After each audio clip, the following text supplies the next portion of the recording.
Hello my beautiful and amazing subscribers, welcome back again to my YouTube channel. Please, if you are a new subscriber, please just subscribe for me, and if you're a returning subscriber, thank you so much for always coming to watch my videos. Laila, the sixth wife of Nwoko, came out to shade Regina Daniels. She said, "Hello guys, I just want to say that no one has the right to talk about my marriage. Please stop talking about people's life, and I have divorced already and nothing between me and him, and anybody follow me because of him, you can unfollow me, please, thanks." She also went on and posted this.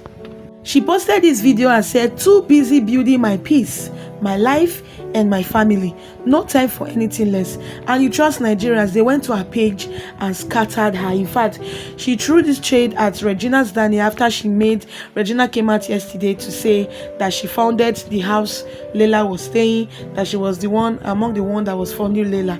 Watch what her elder sister has to say about Regina. Have you guys seen the story? You've seen the video, right? It reached to satellite at this hour. The tiredness in my soul, but I just had to come out and speak about this video because I know I'm going to forget everything by tomorrow. Because, I mean, the Americans are trying to invade. So let's not even forget that that's what's on grammar right now. Now, when I address this topic, I'm addressing every young girl and every future girl that finds herself in this situation. Now, first of all, please, I really feel bad for Regina. When I tell people that your relationships should be kept private, a lot of people come out and say, "Oh, so you want her to be abused in private without speaking out." That's not what I mean. I mean, if this relationship was private, now even if she wanted to get a divorce because of the issues they are having, it would have been easier for her to do it because nobody's egos will be hurt. But guess what? Now it is so public, it is embarrassing, and let's not forget that men in general, their egos are so big, it gets also hurt very easily. So now he as a man has to come out and prove that he's Odogu. Do you understand? So this is something that could have been fixed in a little bit of time, but it's not. Sorry, I'm talking fast. But second, let's even speak about the police. So you mean to tell me you left your duties of looking for real bandits to come and arrest Regina's brothers and sisters because an influential man paid you guys to do that, and you feel like that's okay? So that's the standard we are setting right now for our country. So just because I have money, I can do whatever I want, and you guys just want kitty kata kata. Like, you guys need to check yourself because we are embarrassing as a country at this point. Now, into Regina. Listen, I don't know who you're trying to convince. I would have liked you as a young girl to sit down and be silent this period. There are a lot of narratives and things going around and being said. You should have done what Annie Dibia is doing. Just shh, just keep quiet. Because guess what? When you come out to make videos like this, you make the public look stupid in a way, because I'm like, who are you trying to convince of this story? Let's get into the story. Number one, you said you were coming out to explain because people used their, is it 200 naira to buy your CDs because you're famous, and that's why you have to come and explain yourself?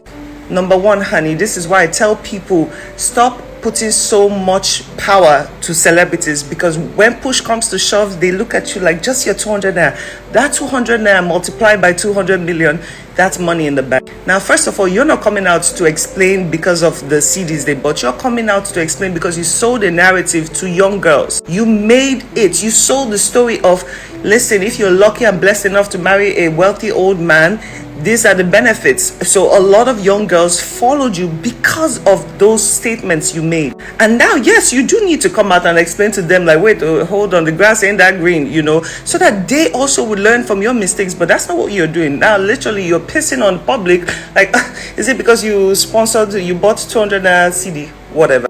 Second of all, you said people say you got married because of greed. I feel like greed is not the right word. I feel like obligation is more like the word. You claim that your family has money on its own, right?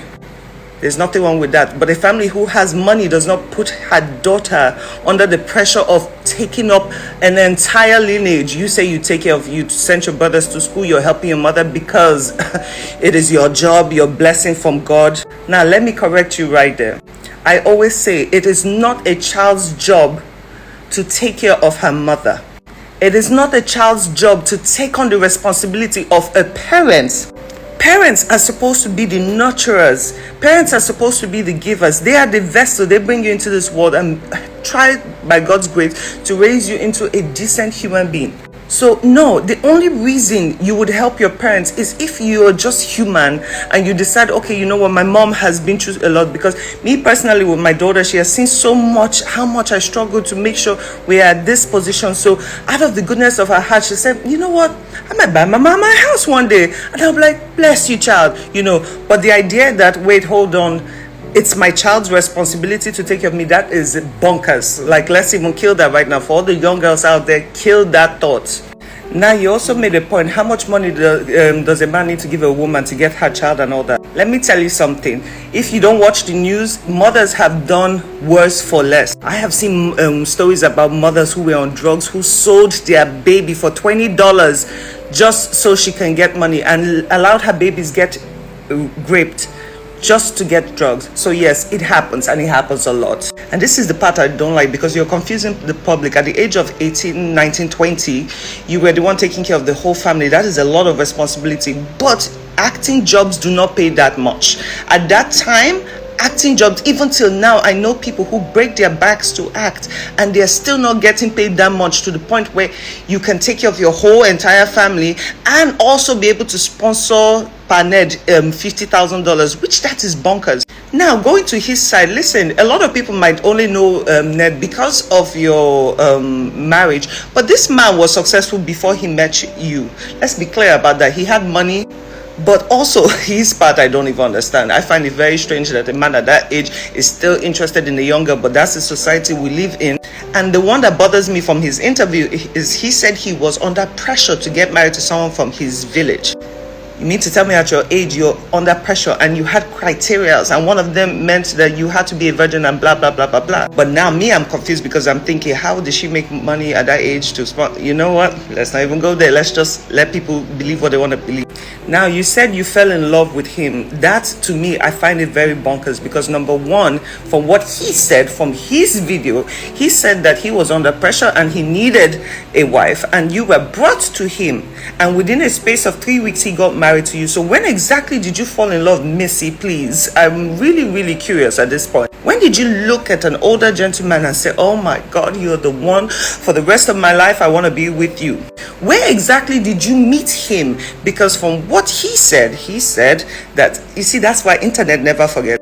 He said you were brought to him, and you said that your family, they warned you, they fought you, they broke bottles so you don't get married to him. But I'm sorry, have you watched your wedding videos? In fact, I might put a clip here. You look miserable on your wedding. The one person that was dancing the most was your mother. Like I said, I'm making this video not to attack you or your mother, but to also enlighten the young girls. And I'm sorry I have to speak loud, fast, because I only have 10 minutes and I'm not doing a part 2. Those videos show that your family were clearly very happy. You are the only person in that video that looked miserable. So a person who is in love could not have that face on their wedding day. It is impossible. You look like it was a punishment being on your wedding day. So I don't know where that narrative of you were in love, you went to the police and said my family, that story is, come on. Silence sometimes is the best. You should allow the public think whatever they want to think, but just keep quiet, heal in peace, focus on your kids, try to see what you can do with that situation, but heal. Now you say it's love. Doesn't love mean care and respect? Now listen, care and respect is the basic human necessity. When dealing with human beings, care and respect are the two things you need just to manage life, you know. So when you talk about love, you're talking about compatibility, you're talking about attraction, you're talking about compromising, you're talking about knowing instinctively what your partner needs and just helping make life easier. And yes, you do not want to come and shame your husband's name, because let's be real, maybe you did fall in love at a point, because look, if you look at yourself from before you got married and after, there is a big glow. Honey, you is glowing. You are beautiful right now, you know. So yes, it is very possible that you did fall in love, but falling in love for the things or comfort that you receive is not enough to sustain a long-term marriage. You need every other thing, you know. It's like sprinkle of everything to make a marriage that would last. Now, the one aspect that I really feel bad about is the children. Now, when situations like this happen, especially when they're so public, the children always get caught in the middle. And you said he does have multiple multiple children, so you want to raise yours. I don't believe, honestly, with the ego that man has on him, I doubt he would allow you change your children's name to yours. Now, also, you have to think, forget the anger, forget everything going on right now. You have to think about your children long term. What name is actually going to help them better? At the end of the day, your husband or your ex-husband is a successful man and his name carries weight. That means that a lot of doors will be open for your children. A lot of women get married to older, successful people because of their future children that most of them had not even had. They forget to think about how they feel in the moment. Now, I really wish you luck with the children situation, but please, stay off the internet. You're doing your case more harm than good. Your video from start to end is just like, come on. In fact, there are more I could say about your video, but whew, I'm exhausted. I'm tired. Let me go and mind my own life right now. Young girls, Leno. Sure, you're seeing Leno. And for the men who are saying, judging me based on my last video, saying that I am a man hater, I'm going to make your time. I'm going to have time for you soon. I just don't have the time here to focus on that nonsense. But soon I'm coming for you too.